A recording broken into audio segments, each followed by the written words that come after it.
Mitä vittua? Blimbladen kuoli, mut kiekkoa pelataan silti. Kissat on kuumimmillaan ja nyt on munkin aika näppäillä sitä kuumaa kissaa pöydällä. On jalostaa, nurmistaa, kapasta, kukkousta, lajusta, pesosta, immosta, aaltosta, väänästä, vehasta, peltosta, suikkasta, niemistä, hassista ja Suomisen Tapsan takahuone. Ainoa mitä mä kaipaan, mitä ei enää tosin MM-kaukalossa nähdä, on ne maailman pisimmät 2-minuuttiset, kun Helmisen Raipe on yksin läpi. No onneksi suomalaiset pelaajat on edelleen sentään peräänantamattomia toisin kuin ruottalaiset. Toisaalta sitten taas hauetkin heiluttaa enemmän verkkoja kuin meikäläiset.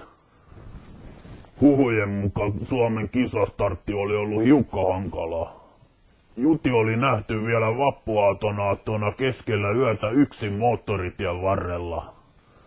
Slovakkialainen rekkapena Jaanus oli siihen pysähtynyt ja kysynyt, mikä Mansen miehellä murhe. Juti oli todennut ykskantaan vaan, että virta sammui. Kiitos tästäkin kuulunee koko joukkueelle. Paikallinen mediaväki kohisee nyt Venäjän maalivahtipelistä. Bratislavan hallin ilmoitustaululle onkin kuulemma ilmestynyt ilmoitus. Myydään käytettyjä imureita. Kysellä voi Bykovilta. Huhu kertoo, ettei Nabokoville oltaisi myyty edes Finlandia pulloa paikallisessa viinakaupassa, kun mies olisi kuitenkin sen pullon pudottanut.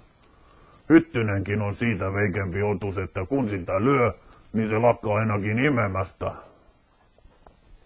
Ja sitten niillä on tää Artjukin kauhea karju, jolla on jo oma kondomibrändikin.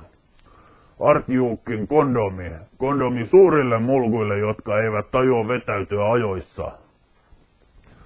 Lisäksi on pakko mainita tää tuomaripeli, joka on ollut tasoa, mitä vittua? Kaiken maailman reiperit ei näe kun jyrähtää eikä kuule kun välähtää. Mutta hei, näillä mennään. Ei muuta kuin mustaa kultaa kuivunen köllin viereen ja muistakaa, että vaikka maailma olisi millä mallilla tahansa, niin tää sutenööri se vitut välittää.